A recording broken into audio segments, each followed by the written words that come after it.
Salam əziz abituriyentlər, hər vaxtınız xeyir olsun. Bu gün sizlər üçün inşallah kimyəvi reaksiyanın sürəti və kimyəvi tarazlıq mövzusunu izah edəcəm. Videoda çalışdığım qədər elmi cümlələrdən uzaq duracağam ki, çünki əminəm ki, siz də bunu kitabdan oxuyub, başa düşməyib, ona görə bu videoya baxırsınız.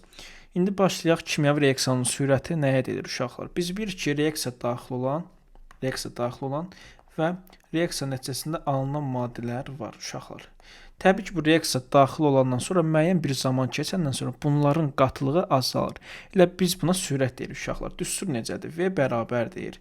Plus minus C2, yəni C burada qatılığı bildirir. Çıxılsın C1, bölünsün delta tau. Tau burada zamanı göstərir uşaqlar.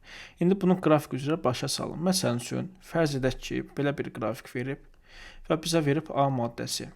A maddəsinin deyir ki, başlanğıc qatılığı bu formada göstərir. Deyir ki, başlanğıc qatılığı 6 idi.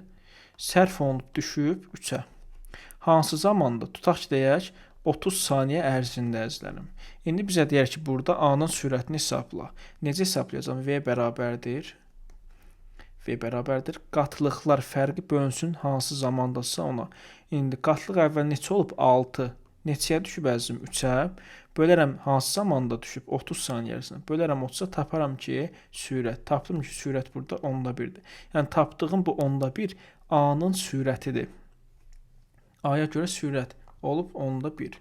Onu gəlin B-yə görə də tapaq da. Görürəm ki, hər ikisi 1 mol reaksiya daxil olub. Düz deyil. Onda mollar bərabərdirsə, elə sürətlər də bir-birinə bərabər olar. Aydın oldu. İndi keçək, əzizlərim, sürətə təsir edən amillər var. Sürətə təsir edən amillərdən biri maddənin təbiətidir. Reaksiya daxil olan maddənin təbiətidir uşaqlar. Məsələn, bizə bir A maddəsi verər, bir dənə verər B maddəsi. Hər ikisini tutaq ki, hər ikisini H-xlordan reaksiya aparaq, H-xlordan. Və bizə şərtdə deyər ki, tutaq ki, A-nın aktivliyi B-dən çoxdur. Onda hansı daha tez reaksiya girər? Təbii ki, hansı aktiv metaldırsa, hansı aktiv metaldırsa, onlar daha tez, yəni cəld reaksiya girir də. Bu biraz ləng olduğu üçün B maddəsi. A maddəsi ondan biraz cəlddir, reaksiya daha tez girir. Ona görə reaksiya tez girdiyi üçün daha sürətli gerir də əzizlərim. Deməli, maddənin təbiəti reaksiyanın sürətinə təsir göstərir. Əgər maddə aktivdirsə, sürət böyük olur. Maddə passivdirsə, reaksiyanın sürəti zəif olur. Bir də əzizlərim var, maddənin səthi. Səthi nədir əzizlərim? Yəni, səth nə qədər böyük olarsa, reaksiya bir o qədər zəif gedir. Necə? Baxın uşaqlar, fərz edin ki, bir dənə isti su götürmüşəm. İsti su. Və mən bunun içində biraz şəkər tozu əlavə edirəm. Baxın, nöqtələr şəkər tozudur. Bir dənə də isti suya, əzizlərim, bir dənə də qoymuşam qənd. Baxın, külçə şəklində qənd qoymuşam.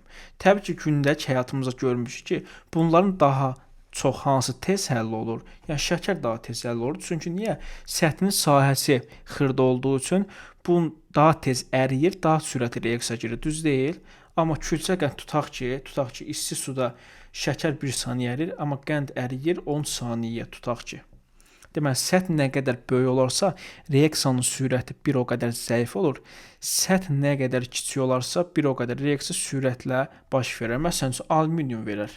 Alüminium bir var külçə şəklində versin, bax, belə bu formada versin, plus H-xlor.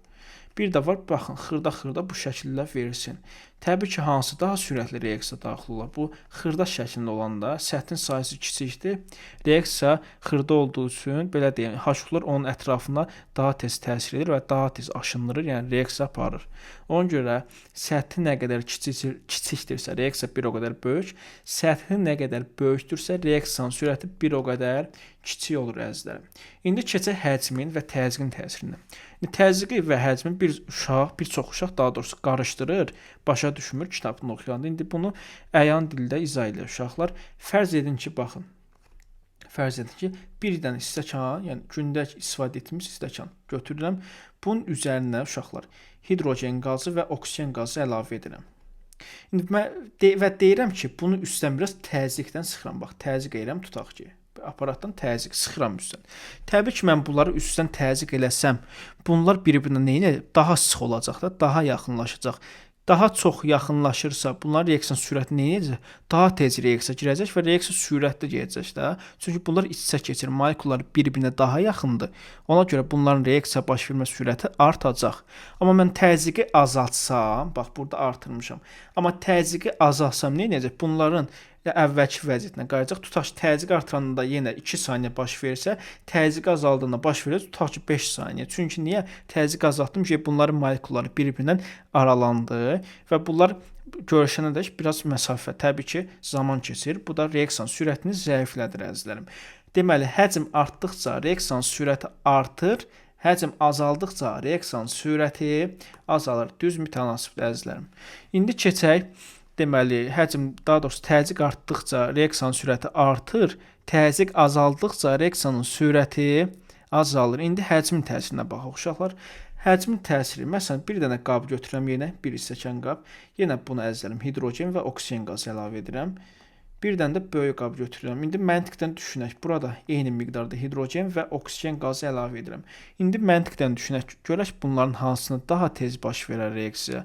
Təbii ki, kiçik qabda. Nə üçün? Çünki kiçik qabda hidrogen ilə oksigen molekulu bir-birinə daha yaxındır. Düzü deyil, bunlar daha yaxındır. Bunlar daha tez reaksiya, daha tez görüşüb, daha çox və daha tez reaksiya girəcəklər. Tutaq ki, bu 1 saniyə baş verəcəksə, bu uzaqda, bax, bunun molekulları bir-birindən əzizlərim, uzaqdır. Bunlar bir-birindən görüşənədək biraz vaxt keçir də, yəni reaksiya ləngiyir, belə deyək. Deməli, həcm böyüdükcə, tutaq ki, bu da 10 saniyə baş verir. Həcm böyüdükcə reaksiyanın sürəti nədir? Azaldı. Çünki bunların molekullar arasındakı məsafə uzaqdır. Bunlar bir-birinə yaxınlaşana kimi müəyyən bir vaxt keçir. Təbii ki, reaksiya gedir, proses gec baş verir də. Amma həcm kiçildikcə reaksiyanın sürəti nədir? Artır. Çünki bunların molekulları bir-birinə çox yaxındır əzizlərim. İndi keçək temperaturun təsirinə. Temperatur necə təsir edir? Bunu da elə əyan dildə izah edək. Uşaqlar, məlumdur ki, məsələn üçün bir stəkan isti su götürək. İsti. Bir stəkan da götürək. Soyuq su. Soyuq. Uşaqlar, bunların hər ikisinə bir dənə qənd atıram. Bildiyimiz qənd istifadə etdiyimiz. Təbii ki, mən bilirəm ki, bunların hansında daha tez əriyəcək qənd. Biz görürük ki, gündəlik həyatımızda görürük ki, isti suda qənd daha tez əriyir də. Çünki isti suyun temperaturu çoxdur. Ümumiyyətlə, belə qayda deyək. Temperatur artdıqca kimyəvi reaksiyanın sürəti artır. Temperatur azaldıqca kimyəvi reaksiyanın sürəti azalır. İndi isti suda daha tez həll olar, yoxsa soyuq suda? Təbii ki, isti suda qənd daha tez həll olacaq. Çünki temperaturu yüksəkdir. Deməli, temperatur artdıqca reaksiyanın sürəti artır. Temperatur azaldıqca reaksiyanın sürəti azalır əzizlərim. Bir də Van Toff qaydası var. Van Toff belə bir qayda demişdik. Demişdik ki, temperatur hər 10 dərəcə Cesi artdıqda reaksiyanın sürəti 2-4 dəfə artır əzizlərim. Və bizə belə bir düstur verilib. VT2 bölünsün VT1 bərabərdir qamma. Burada qamma temperatur əmsalıdır. Çıxılsın T2 çıxılsın T1 bölünsün 10. Baxın əzizlərim, bu düstur mütləq şəkildə bilməlisiniz. Bizə məsələ həllində çox lazım olur, vacib bir düsturdur. İndi məsələn üçün bizə qammanı verir. Tutaq ki, sürəti verir 8, V-ni verir 8, V-ni. Qammanı verir əzizlərim. Tutaq ki, 2, temperaturun birini verir. Tutaq ki, 30. İndi bizdən T2-ni soruşur. Düstur nədir? 8 bərabərdir. Qamma üstü, yəni 2 üstü. T2 çıxılsın, T1 bölünsün 10. İndi mən bu 8-i 2-nin kubu kimi yazsam belə. Yazıram 2 üstü, T2 çıxılsın. İndi T1 30 vermişəm, 30 bölünsün 10. İndi bu üstlər bərabər olması üçün, yəni bu 3-ə bərabər olmalıdır. Hansı ədədi mən 30 çıxsam 10-a bölsəm 3 eləyər. Təbii ki, 60-dan çıxaram mən. 60-dan çıxaram 30-u, bölərəm 10-a, eləyər 3. 2 üstü 3 də eləyər bizə 8. Deməli, temperatur 60-dan 30 dərəcə azalmalıdır. Sürət 8 dəfə azalsın əzizlərim. İndi sürətə təsir edən amillərdən biri də qatılıqdır. Qatılıq görək necə təsir edir. Qatılığın biraz düstur var. Bunu da mütləq şəkildə bilməliyik. Qatılıq necə təsir edir uşaqlar? Fərz edin ki, məsələn, hidrogen oksigenlə reaksiya daxil olur. Alınır 2 mol su əzizlərim. İndi burada deyir ki, tutaq ki, başlanğıc maddə, bax, başlanğıc maddə bunlardır da. Başlanğıc maddənin qatılığını 2 dəfə artırsam, reaksiyanın sürəti neçə dəfə artar? Uşaqlar, ümumiyyətlə qatılıq artdıqca yadınızda saxlayın. Reaksiyanın sürəti artır. Düzmü tənasibi? Düsturumuz var uşaqlar. V bərabərdir, sürət bərabərdir. K vurulsun. K burada sürət sabitdir. Başlanğıc maddələrin qatılıqları hasili. Bax, təkrar edirəm, sürət bərabərdir. Başlanğıc maddələrin qatılıqları hasili. İndi qatılıq S ilə işarə olunur da. Onda hidrogenin qatılığı əmsal varsa, əzizlərim, əmsal qalxacaq qüvvətə olacaq H-nin kvadratı. Vurulsun oksigen. Oksigenin əmsalı 1-dir deyək. Qüvvəti ilə 1 yazılmır. Bu oldu düstur əzizlərim. İndi mən bayaq dedim ki, qatılığı 2 dəfə artırsam, reaksiyanın sürəti neçə dəfə artacaq? Bu topluda da, sınaqda qarşımıza çıxır əzizlərim. İndi qatılığı 2 dəfə artırdımsa, qatılıq nəyə bərabər oldu? 2-yə. V bərabərdir. V bərabərdir. K vurulsun 2 deməli, qatılıq 2 verir, baxın. Əmsal neçədir? 2. Yəni, yüksəlir kvadrata. Vurulsun 2, əmsal neçədir burada? 1 də, onda 2 üstü 1, elədir 8. Deməli, mən qatılığı 2 dəfə artırsam, reaksiyanın sürəti 8 dəfə artacaq əzizlərim. İndi məsələn, başqa bir nümunə çəkim. Azot plus 3 mol hidrogen alınsın, tutaq ki, NH3 2 mol. İndi əzizlərim, bizə deyə bilər ki, burada qatılığı 2 dəfə artırsam və yaxud 3 ola bilər, 4 ola bilər. İndi 2 daha rahat hesablamaq üçün 2 dəfə artırsam, başlanğıc maddələrin qatılığının sürət neçə dəfə dəyişər? Düstur V bərabərdir. 2 dəfə artırmısansa qatılığı, onda qatılıq 2-yə bərabər olur da. Əmsal 1-dir, azotun əmsalı 1-dir. Yazırsan 2 üstü 1, vurulsun. Hidrogenin qatılığını 2 dəfə artırmışıq axı. 2 üstü neçə? 3. Əmsal qalxır qüvvətə. Bu da oldu 2 üstü 4, 16. Deməli, mən bu reaksiyada qatılığı 2 dəfə artırsam, kimyəvi reaksiyanın sürəti 16 dəfə artacaq əzizlərim. İndi ümumi düsturunu yazaq. Məsələn üçün, A mol A maddəsi reaksiya girir, B molda B maddəsi reaksiya girir, alınır C mol C maddəsi, tutaq ki. İndi əzizlərim, burada düstur necə olacaq? V bərabərdir. K vurulsun CA-nın qatılığı əmsal qalxır qüvvətə. Bu qalxır qüvvətə vurulsun. CB-nin qatılığı əmsal qüvvətə qalxmalıdır mütləq. Olacaq bu formada düstur. Bu olur düzünə gedən reaksiyanı. Aydın oldu əzizlərim. İndi keçək kimyəvi tarazlığa. Görək kimyəvi tarazlığa. Kimyəvi ümumiyyətlə tarazlıq nədir? Ümumiyyətlə uşaqlar, kimyəvi reaksiya bölünür 2 yerə. Bir var dönər reaksiya, bir var dönməyən reaksiya.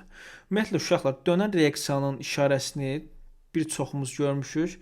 2 başlı oxla işarə olunur. Yəni bu gedir və reaksiya yenidən öz əvvəlki halına qayıda bilir. Bu olur dönər reaksiya. Bir də var əzizlərim, dönməyən reaksiya. Dönməyən reaksiya tək başlı oxdan işarə olunur. Dönməyən reaksiya o zaman baş verir ki, məhlulda çöküntü, qaz, su alınsın. Çöküntü, qaz, su və üzvü maddə alınsın.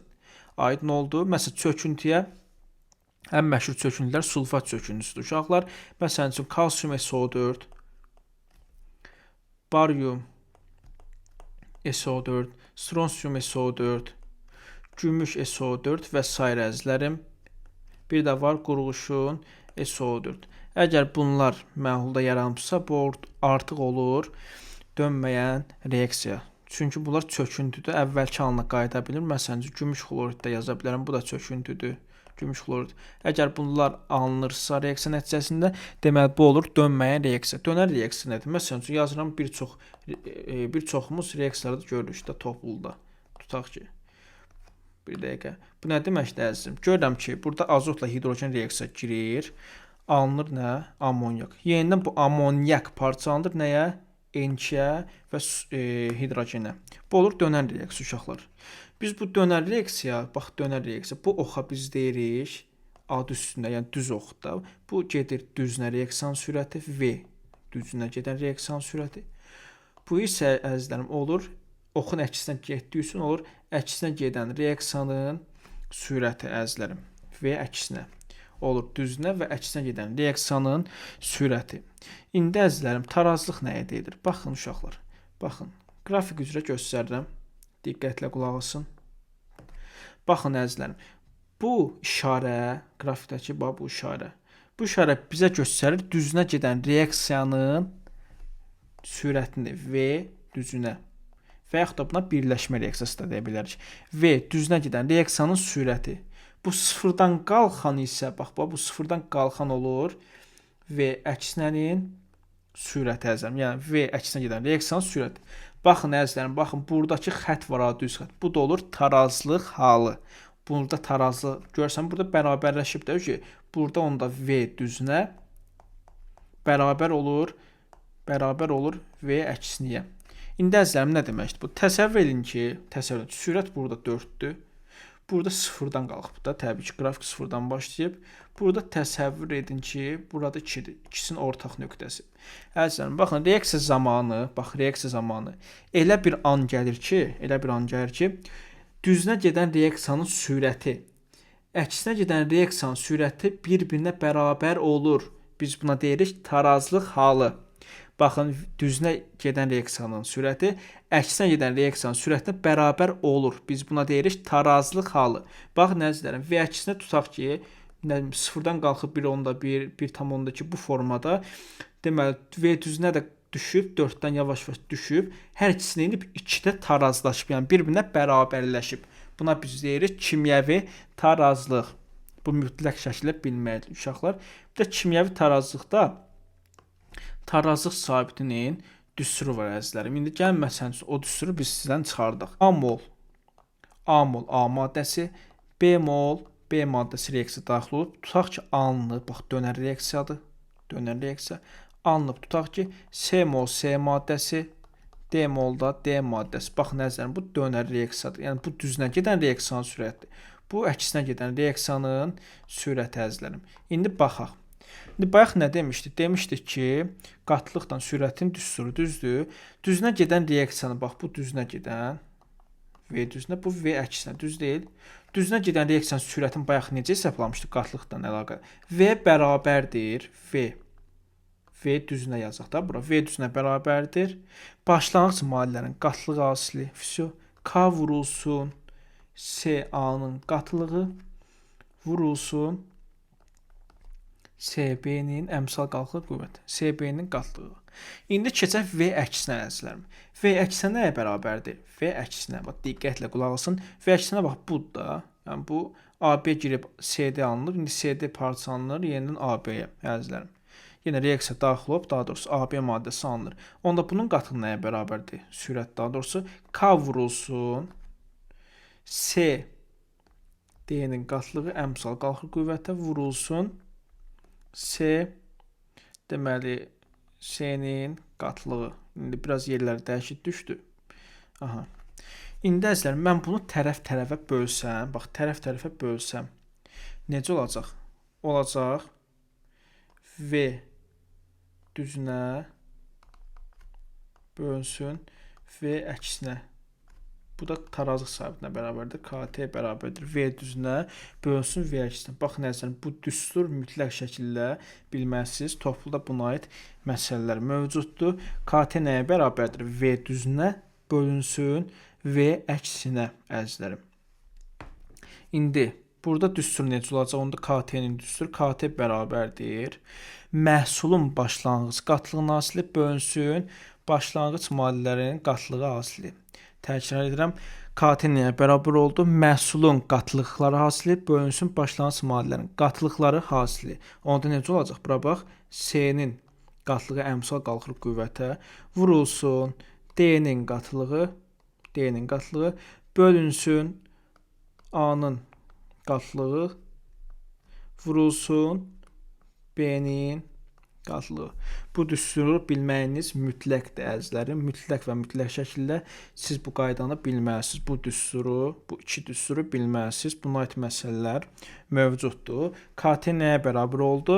Məhsulun qatlığı hasili bölünsün başlanğıc maddələrin qatlıqları hasilinə əzizlərim. İndi isə keçək tarazlığa təsir edən amillərə. Tarazlığa təsir edən amillərdən biri təzyiqdir əzizlərim. Baxın, reaksiya daxil olan maddələr qaz halında olduqda, baxın, qazla qaz reaksiya girir, tutaq ki, qaz maddə alınır. Reaksiya daxil olan maddələr qaz halında olduqda təzyiqi artırsaq, tarazlıq yönələcək əksinə, yəni həcmin azalması istiqamətində. Təkrar edirəm, baxın, təzyiqi artıranda tarazlıq yönəlir molu və yaxud da həcmi az olan tərəfə. Nədir uşaqlar bu? Məsələn üçün, hidrogen plus oksigen. 2 mol su alınır. İndi məsələn üçün, mən şagirdləri belə öyrədirəm öz şagirdlərimə. Əgər reaksiyanı gördünsə, əzim, sən düz oxun ortasından bir dənə xətt çəkirəm bu formada. Artıq sən burada soldan sağı rahat görə bilirsən. Yeni başlayan uşaqlar soldan sağı, yəni reaksiya üzrə tapa bilmir. İndi əzizlərim, soldan sağı mən bildim. İndi mən bilirəm ki, sol tərəf neçə moldur? 2 mol, deməli 1 mol. 3 mol sol tərəfdə maddəm var. 2 mol da sağ tərəfdə maddəm var. Düz deyil? İndi mən burada təzyiqi artırsam, dedim tarazlıq hara gedir? Molu və yaxud da həcmi az olan tərəfə. Mən bu reaksiyada təzyiqi artırsam, hara gedəcək? Sağa gedəcək də, yəni su tərəfə gedəcək. Amma təzyiqi azaltsam bəs gedəcək çoxlan tərəfə. Elə bir tərs mütənasib. Təzyiq artanda azalana doğru, təzyiq azalanda qaçır hansı tərəfi tarazlıq? Çoxlan tərəfi. İndi mən təzyiq azaltsam hara gedəcək? Sola. Aydın oldu əzizlərim. Amma şərt odur ki, reaksiya daxil olan maddələr qaz halında olduqda, indi nə demək istəyirəm? İndi baş salacağım əzizlərim. İndi tutaq ki, belə bir reaksiya görərsiniz. Belə bir reaksiya. Karbon plus CO2 alınır 2 mol CO. İndi bura qazdır əzizlərim, burada qazdır. Karbon isə bərk haldadır, biz bilirik. Əzizlərim, baxın, bərk maddəyə mütləq şəkildə bilməz. Bərk maddəyə təzyiq təsir etmir. İndi sizə sual verə bilər ki, deyər ki, burada təzyiqi artırsam, tarazlıq hansı tərəfə gedər? Mən avtomatik əzizlərim, burada bərkin üstünə bir dənə x çəkəcəm. Çünki bilirəm ki, bərk maddəyə təzyiq təsir eləmir. Karbon getdi. İndi yerdə nə qaldı? Oxu çəkim bu formada. Sol və sağ qaydası əzizlərim.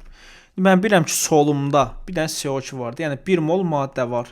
Sağımda nə qədər maddə var? 2 mol CO var. Aha. İndi mən burada təzyiqi artırsam, tarazlıq hara gedəcək? Molu azalan tərəfə gedəcək, sol tərəfə, bu tərəfə. Mən burada təzyiqi azaltsam, hara gedəcək? Çoxalan tərəfə. Elə bil bunlar azaldanda əzəm kompensasiya eləmək üçün özlərini azaldanda gedir çoxa, çoxaldanda gedir aza, kompensasiya eləmək üçün, tarazlıq olması üçün əzizlərim. İndi mən burada təzyiqi azaltsam hara gedəcək? Gedəcək sağa. Aydın oldu. Mütləq şəkildə bərk maddələr çıxılmalıdır. Səbəb də odur ki, bərk maddəyə təzyiq təsir etmir. Buna mütləq və mütləq şəkildə diqqət eləməlisiniz əzizlərim. Ümumiyyətlə, mollar bir də bərabər olduqda, mollar və yaxud da həcmlər bir-birinə bərabər olduqda təzyiq tarazlığa təsir etmir. Məsələn, belə bir reaksiya görərik biz. Hidrogen plus xlor. Alınır 2 mol H-xlor əzizlərim. Deyər ki, siz çaşdırmaq üçün burada təzyiqi artırsam tarazlıq hara gedər? Təbii ki, tarazlıq heç bir yerə dəyişməyəcək. Çünki solumda 2 maddə var, sağ tərəfimdə də 2 maddə var. Daha doğrusu 2 mol maddə var. Dedim ki, mollar bir-birinə bərabərdirsə, həcmlər bir-birinə bərabərsə, təzyiq tarazlığa təsir etmir. Onda bu reaksiyada təzyiq tarazlığa təsir etməyəcək əzizlərim. Buna diqqət edin. Və yaxud da reaksiya verər, tutaq ki, hidrogen verər, hidrogen plus S, yəni kükürt, bu bərk haldadır. Bir dənə də alınır H2S, bu da qazdır da, bilirik əzizlərim, qaz alındı. İndi sizə sual verə bilər ki, mən burada təzyiqi artırsam, tarazlıq hara gedir? Çox avtomatik çaşır. Götürür buranı 2 mol, buranı 1 mol, deyir ki, təzyiq artanı gedəcək sağa tərəf, yəni H2S tərəf. Təbii ki, tamamilə səhvdir əzizlərim. Dedim ki, təzyiq bərk maddəyə təsir etmir. Sən nə etməlisən? Kükürt bərk maddədir axı. Çıxmalısan kükürdür burada. Kükürt getdi. Onda solunda nə qaldı? 1 mol hidrogen qaldı. Sağında 1 mol H2S. Deməli, mən təzyiqi artırsam da, azaltsam da, mollar bərabər olduğu üçün tarazlığa təsir etməyəcək əzizlərim. Bu da təzyiqin təsiri. İndi keçək əzizlərim qatılığın təsiri. Məsələn üçün bir reaksiya üstündə göstərim. 2 mol NO reaksiya daxil olur oksigendən. Alınır tutaq ki 2 mol NO2. Əzizlərim bax 100% bunu yazmalısınız ayırmaq üçün. Oxun üzərindən bir dənə xətt çəkirik. Biz soldan sağı rahatlıqla görə bilirik. Sol və sağ. İndi əzizlərim, qatılıq necə təsir edir? Ümumiyyətlə, reaksiya daxil olan və ya reaksiya nəticəsində alınan maddələrin birinin qatılığını artırsaq, tarazlıq yönəlir maddənin, yəni qatılığın azalma istiqamətinə əzizlərim. İndi nədir? Məsələn, mən burada NO-nun qatılığını artırsam, bax, bunun qatılığını artırsam, qatılığı artırmaq nədir? Yəni, üstünə biraz NO töksəm, onda sol tərəfdə qatılıq artır axı, sağ tərəfdə qatılıq azalır. Çox olur da sol tərəfdə. Dedim ki, tarazlıq hara gedəcək? Azulan tərəfə. İndi mən solun, ümumiyyətlə NO-nun qatılığını artırsam, tarazlıq hara gedəcək? Gedəcək sağa, yəni NO2 tərəfə əzizlərim. Ümumiyyətlə, belə yadınızda qalmırsa, ox qaydası, baxın, oxun ortasını çəkdin, sol və sağı yazın. İndi sən görürsən ki, NO və oksigen hər ikisi soldadır, NO2 sağdadır. Ümumiyyətlə, sən solun qatılığını artırsan, tarazlıq qaçacaq sağa, əksinə yönələcək. Sən sağın qatılığını artırsan, tarazlıq yönələcək sola, əksinə gedəcək. Aydın oldu. Sola artıranda sağa, sağa artıranda isə sola yönələcək. İndi burada deyər ki, NO-nun qatılığını artırsam, hara yönələr tarazlıq? Baxırsan, sağa yönələcək. Bəs oksigenin qatılığını artırsam, hara yönəlir? Yenə sağa yönəlir. Çünki oksijeni də solladıq əzizlərim. Və yaxud da bizə sual dəyişər. Deyər ki, deməli, qatılığı belə deyim, artırsam, tarazlıq NO2 tərəfə gedər, yoxsa yox? Təbii ki, gedəcəkdir. Çünki dedim ki, qatılıq artanda hara gedir? Sol tərəfə artırırsansa, bu reaksiyada sağa gedəcək. Və yaxud da əzizlərim, NO2-ni artıran dedik, hansı tərəfə gedəcək? Sol tərəfə gedəcək əzizlərim. Bu qayda yadınızdan çıxmasın. İndi və yaxud da bizə əksin deyə bilər əzizlərim. Bəs burada NO-nu çıxarsam hara gedəcək əzizlərim? Yadınıza saxlayın ki, hansı tərəfdə qatılığı azaldırıqsa, elə tarazlıq o tərəfdə qalır, yəni o tərəfə yönlənir. İndi mən burada NO soldadır, düz deyil. Mən NO-nun qatılığını burada azalsam, yəni sistemdən NO-nu çıxarsam qabdan, tarazlıq yönələcək ilə özü tərəfdə qalacaq. Mən bunu tarazlığını çıxarsam, NO-nu, burada qatılıq azalır axı sağa nisbətən. Onda demişdik ki, tarazlıq azalan tərəfə gedəcək. Və yaxud da asan qayda, sol tərəfi çıxardırsansa, elə sol tərəfdə qalacaq. Və yaxud da sağ tərəfin qatılığını çıxardırsansa, yəni azaldırsansa, onda tarazlıq qalacaq sağda, yəni sağa yönələcək. İndi mən burada NO-nu çıxarsam, tarazlıq hara gedəcək? Gedəcək sola. Və yaxud da burada oksigeni çıxarsam mühitdən, tarazlıq hara gedəcək? Yenə sola gedəcək əzizlərim. Oxun ortasına yenə deyirəm, xətti çəkirsən, sağ-sola qoydun, rahat görəcəksən. Və yaxud da mən burada NO2-nin qatılığını azaltsam, tarazlıq hara gedəcək? Yəni qalacaq NO2 tərəfdə, yəni sağ tərəfə yönələcək əzizlərim. Bu da qatılığın təsiri oldu. İndi keçək. Temperaturun təsiri əzizlərim. Məsələn üçün bizə belə bir reaksiya verir. N2 plus O2. Diqqətlə qulaq asın bu reaksiya. Mən bilirəm ki, bu endotermikdir. Hətta bunu testlərdə endotermik olduğunda göstərir. Mənfi yükünü qoyur. Əzizlərim, indi əgər bu tərəf endotermik reaksiyadırsa, bu tərəf nə olar? Parçalanması. Onlar eksotermikdə, düz deyil. Bir tərəf mənfidirsə, bir tərəf müsbət qütb olmalıdır. İndi yaxşı. Bizə sual verə bilər ki, mən bu reaksiyada temperaturu artırsam, tarazlıq hara yönələcək? Çox şaqqalır, çaşbaş, qayda yadından çıxır, eləyir, amma qorxmalı bir şey yoxdur əzizlərim. Baxın, asan qaydasını deyirəm, diqqətlə qulaq asın. Mən temperaturu artırsam, bu reaksiya, bax, temperaturu artırdım, üzü yuxarı artırdım. Temperatur artanda hansı qiymət alır əzizlərim? Müsbət yoxsa mənfi qiymət? Təbii ki, temperaturu artırsam, müsbət qiymət alır da, düz deyil. Müsbət hansı qütbə çəkilər? Mənfiyə. Deməli, mən bu reaksiyada temperaturu artırsam, tarazlıq hara yönələcək? Tarazlıq sağa yönələcək. Aydın oldu. Bəs mən burada temperaturu azaltsam necə? Temperatur azaltsam, mən bilirəm ki, temperatur mənfi qiymət alır, düz deyil. Mənfi hansı qütbə gedər əzizim? Müsbət qütbə gedər də, düz deyil. Onda mən bu reaksiyada temperaturu azaltsam, tarazlıq hara gedəcək? Gedəcək sol tərəfə. Aydın oldu. Gedəcək sol tərəfə əzizlərim. İndi diqqətlə qulaq asın. Birdən də reaksiya üstündə göstərək. Tutaq ki, yazaq N2 plus 3 mol hidrogen alındı amonyak. Mən bilirəm ki, bu birləşmə reaksiyasıdır. Nədir? Müsbət Q-dür, düz deyil. Və yaxud da bizə Q verməz, verər delta H mənfi. Belə də verə bilər də. Yəni delta H mənfidirsə, Q müsbətdir. Biz bunu bilirik əzizlərim. Qorxmalı bir şey yoxdur. Əgər bir dənə oxu çəkək, sol və sağ qaydası. İndi əzələm, burası müsbətdirsə, bu tərəf nə olacaq? Parçalanmaz. Mənfi də, düz deyil. İndi mən bu reaksiyada temperaturu artırsam, hansı qiymət alacaq? Müsbət qiymət. Temperaturu artırsam, tarazı hara gedəcək? Sola, yəni mənfi qütbə çəkiləcək əzələrim. Belə yadınızda saxlayın. İndi mən burada temperaturu azaltsam, mənfi qiymət alacaq. Mənfi hansı qütbə çəkilər? Müsbət qütbə çəkilər. Düz deyil. Onda temperaturu azaltsam yönələcək. Tarazlıq sağa əzlərim. Əzizlərim, indi keçək qatılıq. Uşaqlar, ümumiyyətlə bir dənə qrafik üzrə bunu da başa salım. Belə deyək, tarazlığın ən belə şagirdlərə çətin gələn hissəsi bu tərəfdir əzizlərim. Baxın, məsəl üçün bir dənə bizə A plus B reaksiyası verir, alınır sizə. Fərz edək ki, əzizim, başlanğıc qatılıq bizə verib 8.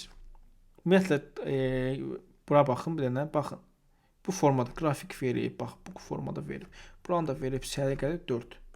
Əzizim, bax, mütləq şəkildə bilməliyik. Mütləq şəkildə bilməliyik. Burada tutaq ki, A qoyuram. Baxın, əzizlərim, buradakı 8 nəyə bildirir? Bizə bildirir başlanğıc qatılığı bildirir. Başlanğıcsa belə deyək, 8 manat pulum var. Belə deyək, 8 manat pulum var. Düz deyil.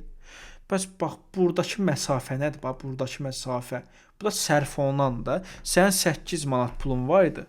Nə qədər xərcləmirsən ki, 4 olub. Burada yekunda nə olub? 4. Deməli, sənin sərf olunma qatılığın, yəni xərclədiyin pul nə qədər olub? 4. Yəni 8-dən mən 4-ə çıxdım, tapdım sərf olunma qatılığını əzizlərim. Baxın, buradakı düz xəttdir, bax, düz xətt. Bu da bayaq dedik, tarazlığı bildirir də. Burada ki, tarazlaşıb. 8 manat pulun var idi. 4 manatın xərcləmirsən, qalıb 4 manatın. Bu da sənin cibində qalan pul olsun əzizim. Tarazlıq qatılığı da olur 4. Ümumiyyətlə əzizlərim, yadınızda saxlayın ki, sərf olunan və tarazlıq qatılığı bizə verəcək başlanğıc qatılığı. Yəni mən xərclədiyim puldan, cibimdə qalan pulun cəmini toplasam, mənə verəcək başlanğıcda cibimdə olan pulu. Düz deyil, əzizlərim. İndi məsəl üçün, burada deyir ki, çoxuşaq harda çaşır? Çoxuşaq harda çaşır? Bayaq düstur yazığa, məsəl üçün, tutaq ki, elə bu reaksiyanı yazım, A plus B, ansın C.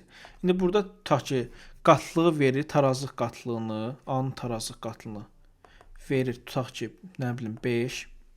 B-nin tarazlıq qatlığını tutaq ki, verir 7. C-nin də tarazlıq qatlığını verir, tutaq ki, 5. Deyir ki, burada nə edir? Tarazlıq sabitini hesabla. KT nəyə bərabərdir? KT bərabərdir.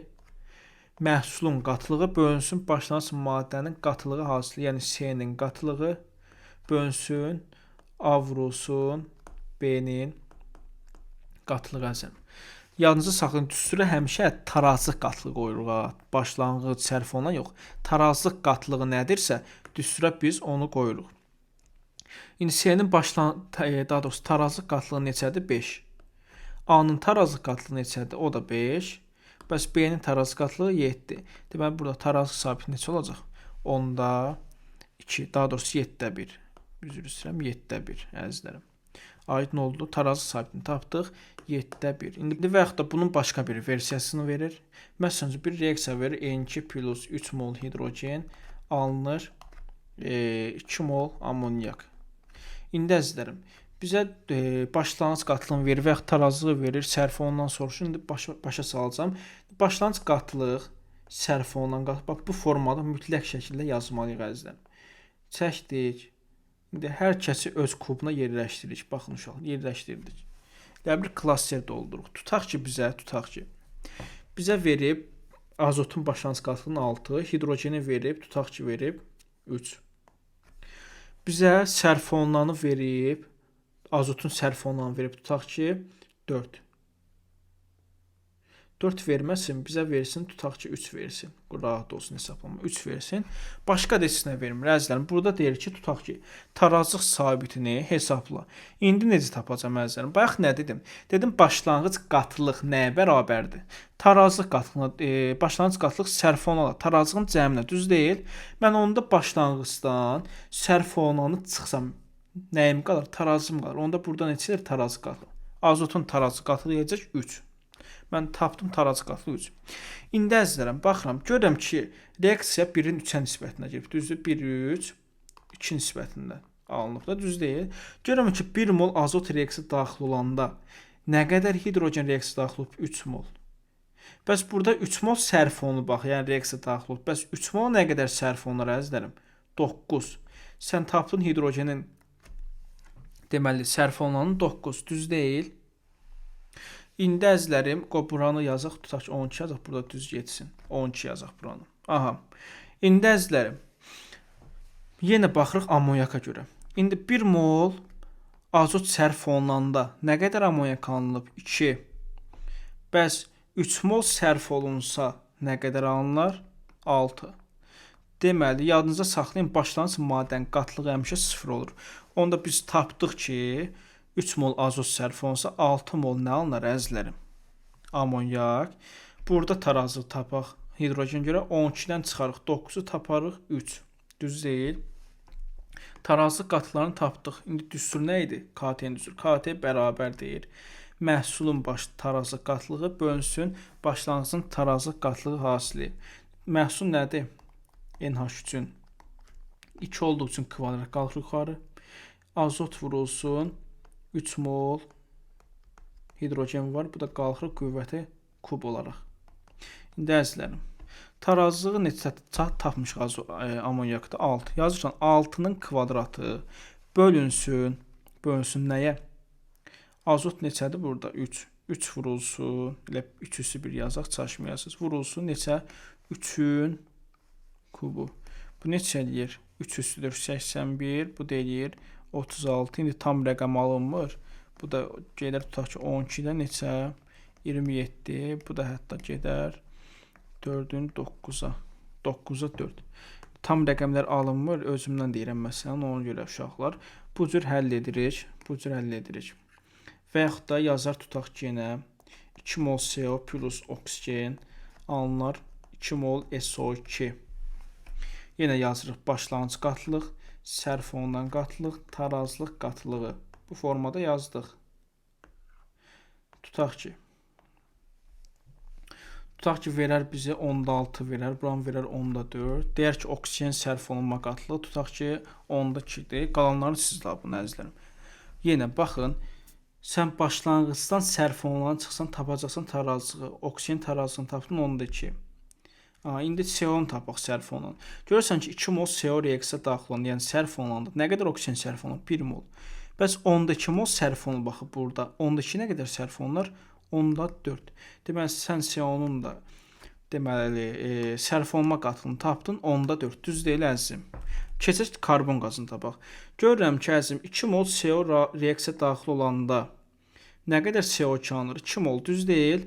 Bəs 10-4 mol sərf olunsa nə qədər alınır? Taparsan ilə 10-4. Deməli CO2-nin də tarazlığını tapdın 10-4. Burada 0-dır başlanğıc. Aydın oldu. İndi tarazlıq qatlığını hesablayaq. Deməli CO-da 10-6-dır başlanğıc, 10-4 sərf olunub. Qalıb 10-2. İndi tapdı tarazlıq qatlığını. İndi bizdən KT-ni soruşarsa necə olacaq? KT bərabərdir. Məhsulun qatlığı bölünsün başlanğıc maddələrin tarazlıq qatlıqları hasiləsin. CO2-nin kvadratı olacaq. Nə üçün? Çünki əmsalında 2 var. CO2 neçədir? 10-4. Yazsın 10-4-ün kvadratı bölünsün CO-nun kvadratı. Nə üçün? Çünki əmsalında 2 var. Yəni 10-2-nin kvadratı vurulsun 10-2 üstü 1. İndi bu da bu formada həll olunur əzizlərim. Bugünkü mövzumuz da bura qədərdir əzizlərim. İnşallah ki video hər bir kəsə yararlı olar. Tam əminliklə deyə bilərəm ki, indi bu video tam baxdıqdan sonra tarazlıq bölməsində heç bir probleminiz qalmayacaq əzizlərim. İstənilən bir sualı, sınaq olsun, toplu olsun, hamısını rahatlıqla yaza bilərsiniz. İnşallah ki növbəti videolarda görüşərik. Sağ olun, salamat qalın.